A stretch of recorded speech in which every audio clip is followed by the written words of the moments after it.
बिस्मिल्लाहिर्रहमानिर्रहीम। अस्सलाम वालेकुम। I am Sultan Mahmood.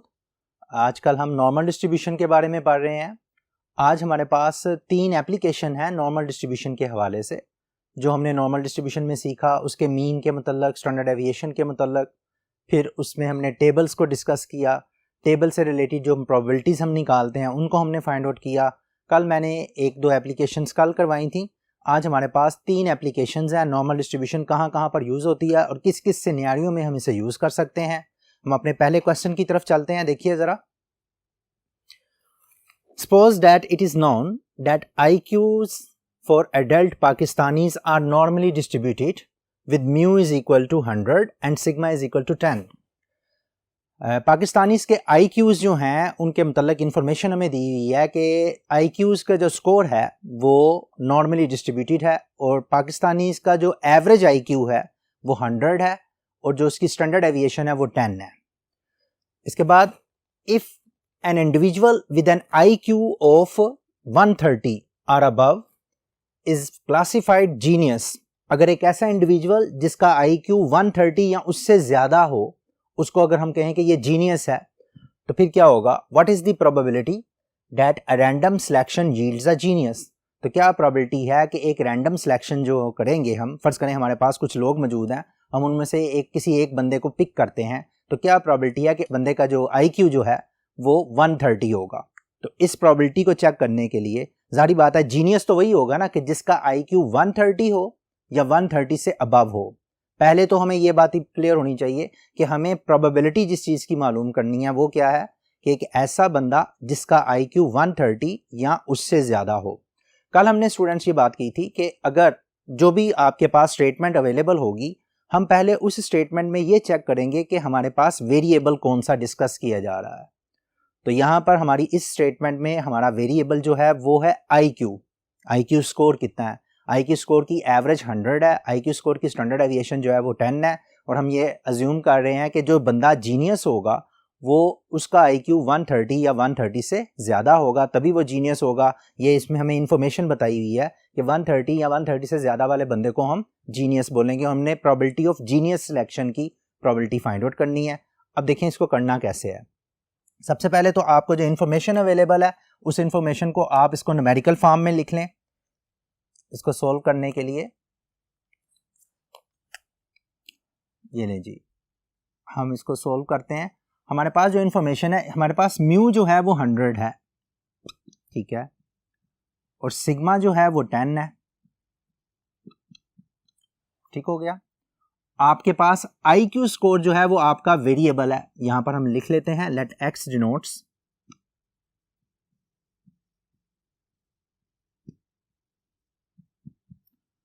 the IQ of a person। x जो है वो IQ स्कोर को शो कर रहा है एक बंदे के। हमें जो आप प्रोबेबिलिटी चाहिए अकॉर्डिंग टू द स्टेटमेंट वो ये है कि जी प्रोबेबिलिटी, यहां पर मैं लिख रहा हूं जो हमारी स्टेटमेंट है कि जीनियस इज सिलेक्टेड, कि जीनियस बंदे की प्रोबेबिलिटी क्या होगी कि जीनियस बंदा जो है इज सिलेक्टेड। ओके, अब जीनियस बंदे की सिलेक्शन की प्रोबेबिलिटी क्या है, उसने वो क्राइटेरिया हमें बता दिया है स्टेटमेंट के अंदर के। वो क्या है? If an individual with an IQ of 130 और above is classified as genius. तो जीनियस कौन है? जिसका IQ 130 या उससे अबव है। तो हम इस प्रोबेबिलिटी स्टेटमेंट को न्यूमेरिकल फॉर्मेट में यूं लिखेंगे x की शक्ल में कि probability of x is greater than equal to 130, कि जिसका IQ 130 या 130 से ज़्यादा होगा वो हमारा जीनियस होगा। अब बुनियादी तौर पर अगर मैं 130 के रिलेटेड प्रोबेबिलिटी फाइंड आउट कर लेता हूं तो मेरा रिक्वायर्ड आंसर मेरे सामने आ जाएगा। अब ये 130 की प्रोबेबिलिटी फाइंड आउट कैसे करनी है? जैसे कल हमने ये किया था कि जो भी x की वैल्यू अवेलेबल थी हम उस x की वैल्यू को पहले z में कन्वर्ट कर लेते हैं और फिर z के मुताबिक अपना टेबल जो है या अपना सारा फॉर्मेट बनाकर उसको लिख देते हैं। यहाँ पर भी सिचुएशन कुछ ऐसी है कि आपके पास 130 से ज़्यादा अगर आपको चाहिए तो आप इसको यूँ लिख सकते हैं, प्रोबेबिलिटी ऑफ x को z में कन्वर्ट कर लें। जब मैं इसको z में कन्वर्ट करता हूं तो x minus mu over sigma is greater than equal to 130 minus mu आपके पास जो है वो 100 है और सिग्मा की वैल्यू जो है वो है 10। तो आपके पास आ जाएगा जी ये probability z is greater than equal to 130 में से 100 माइनस करेंगे तो आपके पास 30 आ जाएगा, 30 को 10 पे डिवाइड करेंगे तो 3 आ जाएगा, ये आ गया आपका। अब इस पे आप जो है वो रिजल्ट अप्लाई कर सकते हैं। आपको याद है कि जब ग्रेटर देन इक्वल टू का आ जाए तो हमारे पास सेकंड थ्योरम जो है, जो 5 थ्योरम हम लेकर चल रहे हैं प्रोबेबिलिटी के टेबल से रिलेटेड, उसका सेकंड थ्योरम हम अप्लाई करेंगे। इस एप्लीकेशन के मुताबिक आपके पास आता है जी 1 माइनस 5 ऑफ 3। 1 माइनस 5 ऑफ 3 का मतलब ये है कि आप 1 माइनस 5 ऑफ 3 देखेंगे तो ये है आपके पास, ये टेबल वैल्यू मैंने ऑलरेडी लिखी हुई है आपके लिए 0.99865, ये आप टेबल से भी चेक कर सकते हैं 0.99865। इन दोनों को माइनस करके आपका रिक्वायर्ड जो है वो आंसर निकल सकता है। 1 में से इसको माइनस कर लें, 1 minus 0.99865 and this will give you 0.00135। अब 0.00135 ये आपकी रिक्वायर्ड प्रोबेबिलिटी है, और ये प्रोबेबिलिटी देखें किसकी निकल रही है, जीनियस बंदा सेलेक्ट करने की प्रोबेबिलिटी कितनी है, 0.00135। This is a very little probability, बहुत कम प्रोबेबिलिटी है कि एक जीनियस पर्सन जो है वो सिलेक्ट हो जाए। आइंस्टाइन का जो आईक्यू है वो 130 से अबव था, तो आइंस्टाइन जो है, बहुत कम लोग जो होते हैं वो आइंस्टाइन से की तरह के होते हैं कि जिनका जीनियस जो है वो ये आ जाए। इसी तरह से एक हमारे पास जो लास्ट दिनों में पिछले साल जो है वो स्टीफन हॉकिंग, ये भी एक जीनियस बंदा था, उसका आईक्यू जो था वो 150 के करीब था। He was very genius person. वो डिसेबल था लेकिन उसने बहुत यूनिवर्स को, बहुत कॉस्मोस को बहुत ज़्यादा उसने ऑब्जर्व किया। उससे रिलेटेड अगर आप देखें तो आप गूगल कर सकते हैं, उसको देखें कि उसका आईक्यू जो है वो 150 से अबव था, 150 के अराउंड अबाउट था बल्कि। तो 130 जो है, तो उस जीनियस बंदा हासिल करने की प्रोबेबिलिटी जो है 0.00135। सो पाकिस्तान के अंदर एक जीनियस की प्रोबेबिलिटी इतनी बनती है 0.00135।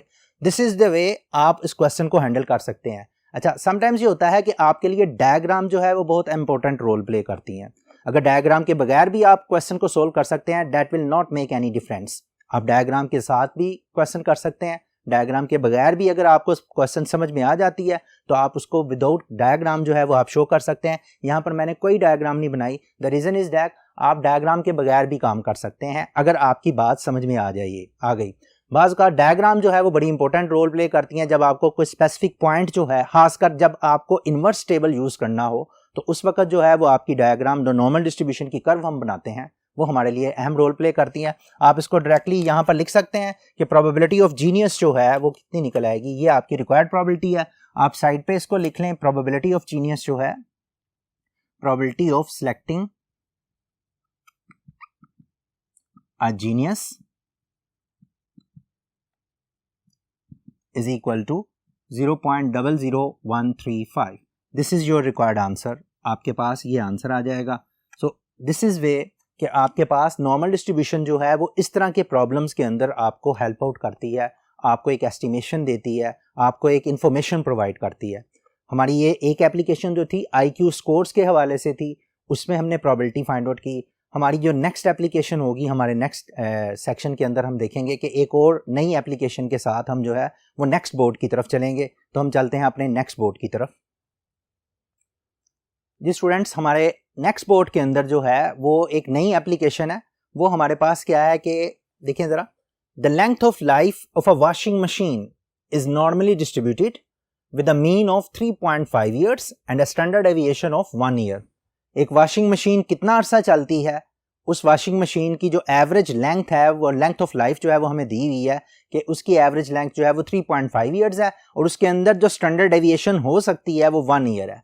यानी कि 3.5 से कम या ज़्यादा जो साल हो सकते हैं वो 1 साल की उसकी स्टैंडर्ड एविएशन है, और 3.5 ईयर जो है वो उसकी एवरेज एज है वॉशिंग मशीन की। इसके बाद वो ख़राब भी हो सकती है। If this type of washing machine is guaranteed for 12 months, what percentage of sales will require replacement. अगर इस तरह की एक वॉशिंग मशीन की गारंटी दी जाए कि भी इसकी गारंटी 12 मंथ्स है या 1 साल की गारंटी पे दी जाए, तो आपसे कह रहा है कि कितने % सेल्स को जो है वो आपको रिप्लेस करना पड़ेगा। दूसरे लफ्ज़ों में, कितने % लोग जो हैं वो आपके पास आएंगे और आपसे कहेंगे कि जी आपकी वॉशिंग मशीन जो आपने गारंटी दी थी उस गारंटी के मुताबिक नहीं चली, बल्कि उस गारंटी से कम चली है। आपने 12 मंथ्स की गारंटी दी थी, आपकी वॉशिंग मशीन तो 12 मंथ से कम अरसे में ख़त्म हो गई, 11 मंथ में ख़त्म हो गई है, या 11 मंथ में, या 10 मंथ में ख़राब हो गई है, 9 महीनों में ख़राब हो गई है, व्हाटएवर। यानी कि 12 मंथ से कम में अगर वो आ जाएगी आपके पास, तो आपको वो वॉशिंग मशीन जो है वो रिप्लेस करनी पड़ेगी। यही बात वो यहाँ पर पूछ रहा है कि आपको कितने % जो है वो रिप्लेसमेंट करनी पड़ेगी अपनी सेल्स की, उसको हम देखते हैं। तो सबसे पहले तो हमने ये वेरिएबल कंसिडर करना है। वेरिएबल क्या है? Length of life of washing machine. Washing machine की लेंथ ऑफ लाइफ कितनी है? 1 ईयर है, 2 ईयर है, 3 ईयर है, ये हमारा वेरिएबल है। और उस वेरिएबल को फिर हम प्रोबेबिलिटी स्टेटमेंट के थ्रू सोल्व कर लेंगे, प्रोबेबिलिटी स्टेटमेंट बनाएंगे, उसके बाद अपना क्वेश्चन जो है हम सोल्व कर सकते हैं। देखें ज़रा इसको करना कैसे है। सबसे पहली चीज़ जो है the length of life of a washing machine, तो इसके लिए उसके स्टैंडर्ड डेविएशन और मीन जो है वो आप लिख लें जी। आपका मीन जो है वो 3.5 ईयर्स गिवन है। Mu is equal to 3.5 years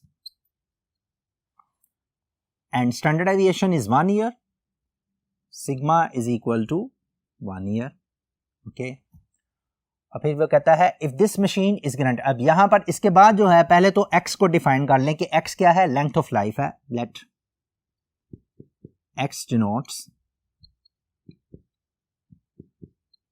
the length of life of washing machine।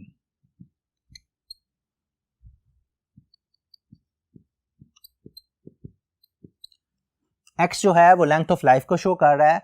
आपको क्या चाहिए? If this type of machine is guaranteed for 12 months, अगर इस तरह की मशीन को 12 मंथ्स की गारंटी दी जाती है, what is the percentage of sales will what percentage of sales will require replacement, तो कितनी परसेंटेज ऑफ सेल्स को आपको रिप्लेस करना पड़ेगा, यानी कि कितनी मशीनें जो हैं, कितने % मशीनें आपके पास रिप्लेसमेंट के लिए आ जाएंगी। तो इस केस में आपने क्या करना है? प्रोबेबिलिटी आपने मालूम करनी है। पहले तो आप प्रोबेबिलिटी फाइंड आउट कर लें। प्रोबेबिलिटी ऑफ रिप्लेसमेंट, रिप्लेसमेंट की प्रोबेबिलिटी कितनी होगी? देखें, रिप्लेसमेंट ऑफ सेल्स आप लिख लें। देखिए, अब इस स्टेटमेंट को हमने न्यूमेरिकल फॉर्मेट में लेकर आना है। रिप्लेसमेंट होती कब है? कि जब आपके लेंथ ऑफ लाइफ जो हो वो लेस देन 12 मंथ्स हो जाए। इधर मैं 12 मंथ्स लिख रहा हूं, ऐसे ही है ना?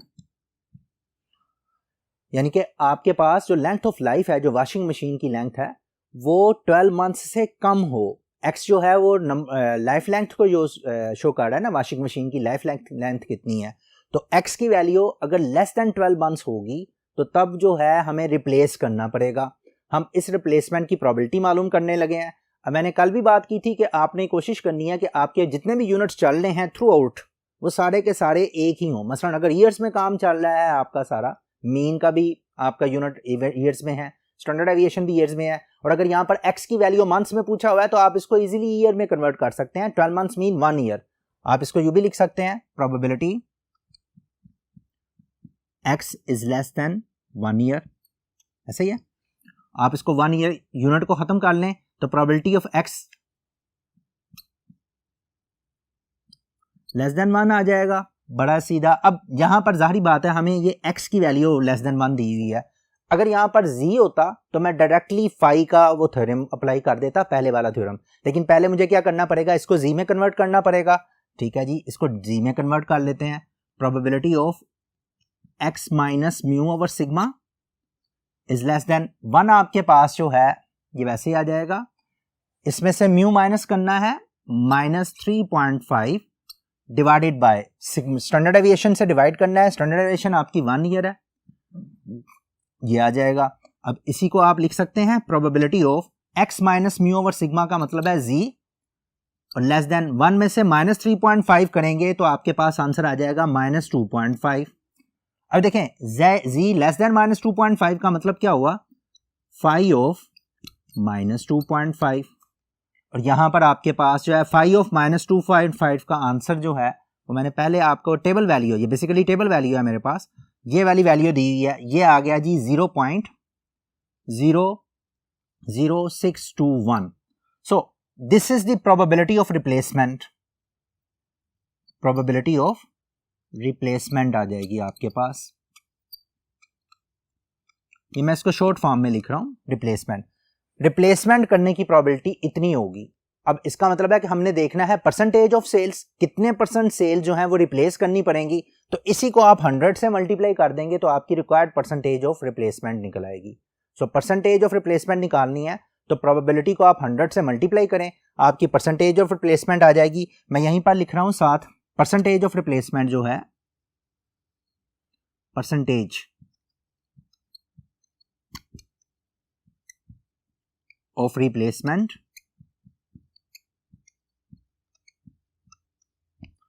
इज इक्वल टू 0.00621, दूसरे लफ्जों में आप ये कह सकते हैं 0.62%।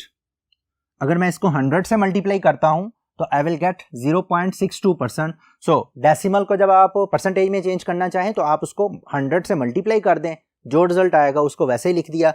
तो 0.62% रिप्लेसमेंट हमें करनी पड़ेगी। जो हमने वॉशिंग मशीन्स बेची हैं वो विद इन 1 ईयर जो है वो खराब होके जो हमारे पास आएंगी, वही हमारी, क्योंकि हमारी गारंटी जो है वो 12 मंथ्स की थी या 1 ईयर की थी, तो उस गारंटी के मुताबिक जो है हमें इतनी परसेंटेज जो है अपनी सेल्स की रिप्लेस करनी पड़ेगी। This is also one of the application. आपने देखा कि इसके अंदर भी हमारी नॉर्मल डिस्ट्रीब्यूशन ने एक रोल प्ले किया है। और स्टूडेंट्स ये चीज़ भी आपने ऑब्जर्व करनी है कि जब भी आपको नॉर्मल डिस्ट्रीब्यूशन का कोई स्टेटमेंट वाला क्वेश्चन दिया जाएगा, वहां पर यह स्पेसिफाई किया जाएगा कि एक्स इज नॉर्मली डिस्ट्रीब्यूटेड। आपने पहला क्वेश्चन देखा, उसमें भी नॉर्मली डिस्ट्रीब्यूटेड का वर्ड था। दूसरा क्वेश्चन देखा, इसमें भी नॉर्मली डिस्ट्रीब्यूटेड का वर्ड है, क्योंकि नॉर्मली डिस्ट्रीब्यूटेड होगा तो फिर हम वो सारे अपने टेबल जो है, स्टैंडर्ड नॉर्मल टेबल जो है वो उसको यूज करके अपनी रिक्वायर्ड प्रोबेबिलिटी हासिल कर सकते हैं। अब हम चलते हैं अपने तीसरे बोर्ड की तरफ, जहां पर ये एक तीसरी एप्लीकेशन जो है इसी हवाले से है। और ये चीज़ आपने जहन में रखनी है कि सम टाइम्स जो है हमें ये प्रोबेबिलिटीज डायरेक्टली नहीं दी जाती, हमें स्टेटमेंट से इसको इन्फर करना पड़ता है कि व्हाट ही इज आस्किंग, जो क्वेश्चन मेकर है वो हमसे क्या पूछ रहा है, और हमें ये असेस करना होता है अपनी स्टेटमेंट से कि यहाँ पर हमारे पास रिक्वायरमेंट क्या है। जैसे मैंने यहाँ पर कहा कि रिप्लेसमेंट 12 मंथ्स की गारंटी है, तो रिप्लेसमेंट कैसे होगी, तो रिप्लेसमेंट के लिए तो मुझे x is less then 12 months होगा ना। लॉजिकली हमने वो चीज़ सोचनी है कि रिप्लेसमेंट कब होगी, जब x is less then 12 months होगा। ये यहां पर उसने स्टेटमेंट के अंदर, क्वेश्चन के अंदर नहीं बताया हुआ, लेकिन उसने इतना बता दिया हुआ कि 12 मंथ की गारंटी थी। हमने ये खुद इन्फर किया, इसको असेस किया और लॉजिकली इसको देखा कि जाहिर बात है रिप्लेस वही होंगी जो 12 मंथ से कम में हमारे पास आ जाएंगी। इसलिए मैंने ये प्रोबेबिलिटी फाइंड आउट कर ली। प्रोबेबिलिटी को फाइंड आउट करने के लिए वही मेथोडोलॉजी यूज की, एंड मुझे जो है वो दोबारा वो डायग्राम बनाने की जरूरत पेश नहीं आई। मैंने डायरेक्टली जो है अपने टेबल यूज किया और अपनी रिक्वायर्ड प्रोबेबिलिटी हासिल की, उसके बाद उसके परसेंटेज में कन्वर्ट कर दिया। हम अपने तीसरे बोर्ड की तरफ चलते हैं, जिसमें कि हम ये देखेंगे कि हमारे पास एक थर्ड एप्लीकेशन जो है वो नॉर्मल डिस्ट्रीब्यूशन को हम कैसे अप्लाई करते हैं और कौन से सिनेरियो में ये हमारे काम आ सकती है। चलते हैं हम अपने थर्ड बोर्ड की तरफ। जी स्टूडेंट्स, हमारी third application of normal distribution, third application में आपके पास क्या है, देखें जरा। Assume that the time x required for a runner to run a mile is normal random variable। यानी कि एक रनर जो है, एक एथलीट जो है, वो एक मील को भागता है और उसके रन करने में उसको कितना टाइम लगता है, एक मील के भागने में, वो एक नॉर्मली डिस्ट्रीब्यूटेड है। यानी कि टाइम जो है वो नॉर्मली डिस्ट्रीब्यूटेड हमें बता दिया गया है। फिर वो कहता है is a normal random variable with parameters mu is equal to 4 minutes and 1 second and sigma is equal to 2 second. यानी कि उसका जो एवरेज टाइम लगता है एक मील का फासला तय करने में, वो 4 मिनट्स और 1 सेकेंड लगते हैं, और उसकी जो स्टैंडर्ड एविएशन है, जो इसके अंदर ऑसिलेशन हो सकती है इस टाइम के अंदर, इस एवरेज टाइम में, वो 2 सेकेंड्स की है। कहता है what is the probability that a runner will run a mile in less than 4 minutes in more than 3 minutes and 55 seconds. हमने ये प्रोबेबिलिटी मालूम करनी है कि एक रनर अगर एक मील का फासला तय करता है तो वो लेस देन 4 मिनट्स में तय कर लेगा या 3 मिनट्स 55 सेकेंड्स में तय कर लेगा। ये दो क्वेश्चंस हैं, इसी के अंदर दो पार्ट्स हैं, उसको हम सोल्व करते हैं। अब सबसे पहले तो हमने ये देखना है कि इस स्टेटमेंट के अंदर हमारा जो टोटल वेरिएबल जो डिस्कस हो रहा है वो क्या डिस्कस हो रहा है। वो ये है कि जी हाँ, आपके पास एक मील का फासला तय करने में जितना टाइम लगता है, यानी कि एक्स किस चीज़ को शो कर रहा है कि x shows the time that a runner takes in distance, एक मील का डिस्टेंस तय करने में जो रनर कितना टाइम लेता है वो हमारा x है, ये हमारा वेरिएबल है। इसको डिफाइन करने के बाद हम आते हैं अपने जो भी हमें इंफॉर्मेशन अवेलेबल है उसको न्यूमेरिकल फॉर्मेट में लिख लेते हैं और उसके बाद हम इसको सोल्व करते हैं। देखें ज़रा, सबसे पहले तो आपके पास जो है म्यू गिवन है, म्यू है जी आपका 4 minutes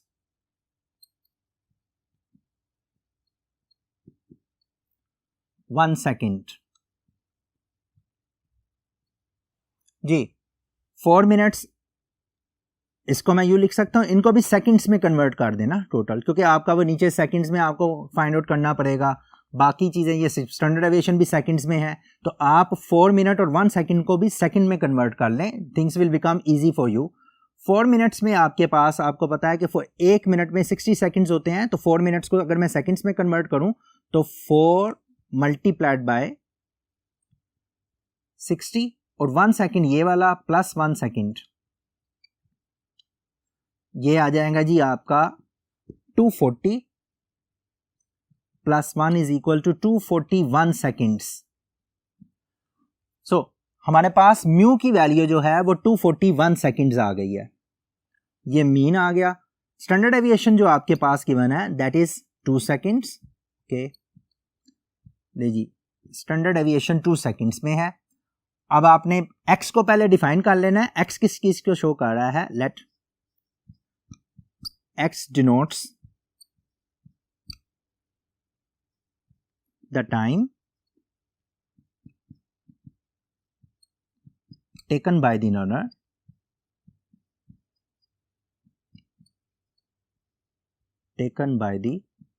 runner to cover a mile। 1 mile को कवर करने में कितना टाइम लगता है वो x को शो कर रहा है। अब यहां पर आपके पास जो है, हमें जो सबसे पहले प्रोबेबिलिटी चाहिए इन लेस देन 4 मिनट्स। अच्छा, यहां पर हम प्रोबेबिलिटी निकाल लेते हैं, probability x is less than 4 minutes.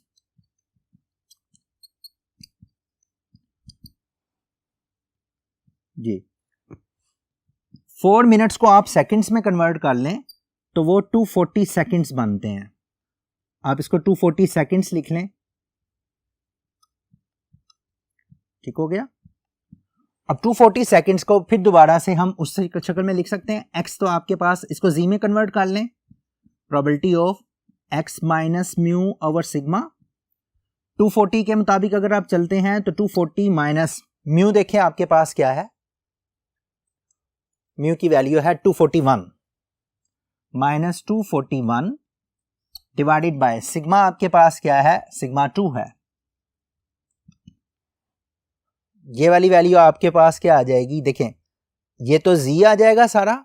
यहां पर आप देखें probability of z is less then 240 में से 241 करेंगे तो -1 आ जाएगा, -1 को 2 पे डिवाइड करेंगे तो -0.5 आ जाएगा, -0.5 और -0.5 के लिए अगर आप करते हैं इसको तो ये इस तरह से आप लिख सकते हैं, फाई ऑफ -0.5 और फाई ऑफ -0.5 का आंसर मैंने ये दिया हुआ है, phi of -0.5 is equal to 0.30854। ये टेबल वैल्यू है आपकी, तो आपके पास आ जाएगा 0.30854। This is your required probability.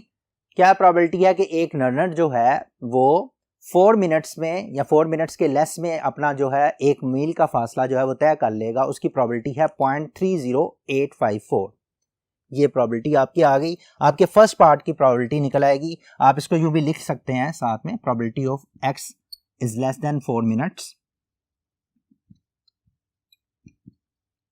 Is equal to 0.30854।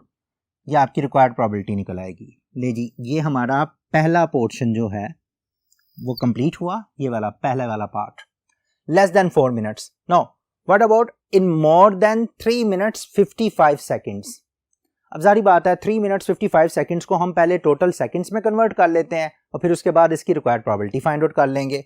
Okay, यहां से अगर हम देखें इसको, प्रोबेबिलिटी आपने मालूम करनी है, प्रोबेबिलिटी ऑफ ये मैं इसका कलर इसलिए चेंज कर रहा हूँ ताकि आपको आइडिया हो जाए हम सेकंड पार्ट की तरफ आ रहे हैं। सेकंड पार्ट मैंने रेड कलर से करने लगा हूँ। देखिए, probability of in more than 3 minutes 55 seconds, दूसरे लफ्जों में आप क्या कह सकते हैं, x is greater than 3 minutes 55 seconds. Okay, ये हमें प्रोबेबिलिटी चाहिए। आप इस प्रोबेबिलिटी को ऐसे भी लिख सकते हैं, probability of x is greater than 3 minutes 55 seconds. अब 3 मिनट्स 55 सेकेंड्स के लिए ये देखिए 3 मिनट्स जो है वो 180 में आ जाएगा। 180 में 55 सेकेंड्स अगर आप ऐड करते हैं तो यू विल गेट 235 सेकेंड्स। ठीक है, ये 235 सेकेंड्स में कन्वर्ट हो जाएगा। इसको आप जो आगे मूव कर सकते हैं, देखिए जरा, प्रोबेबिलिटी ऑफ x के लिए ये आ जाएगा x minus mu over sigma is greater then 235 minus mu की वैल्यू जो है, म्यू आपने ये डिसाइड किया हुआ ये वाला 241 डिवाइडेड बाय स्टैंडर्ड एविएशन आपके पास जो है इस केस में वो 2 सेकेंड्स है।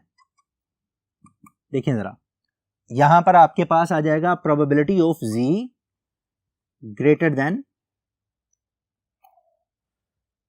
235 में से 241 करेंगे तो ये आपके पास आ जाएगा -6 को 2 पर डिवाइड करेंगे तो -3,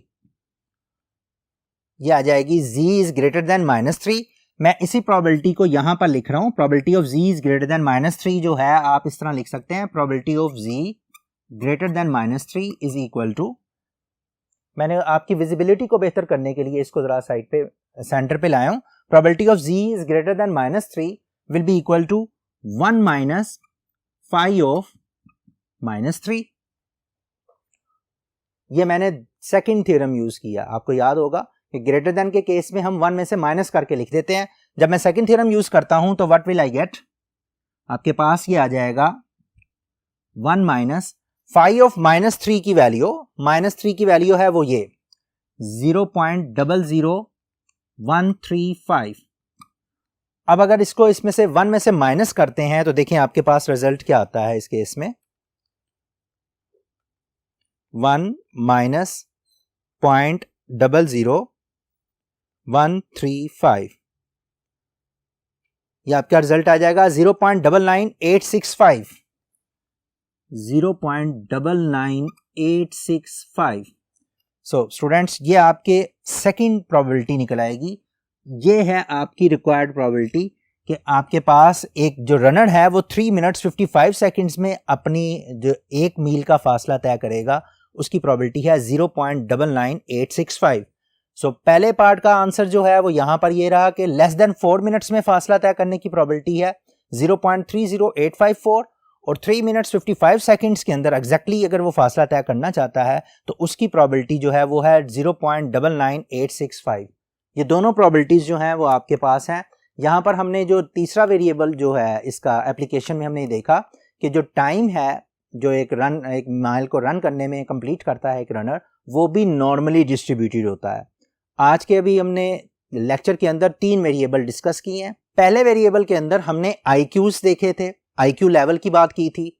दूसरे वेरिएबल में आपके पास जो है मशीन से रिलेटेड लाइफ लेंथ थी कि मशीन कितने अरसे तक चलती है। और तीसरा जो वेरिएबल हमने डिस्कस किया आज वो है कि एक रनर 1 माइल के अंदर कितना फासला तय करता है, उसको हमने ऑब्जर्व किया।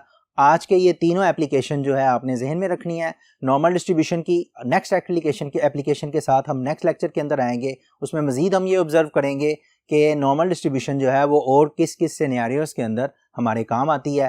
तब तक के लिए अपना ख्याल रखिएगा। अल्लाह हाफिज़।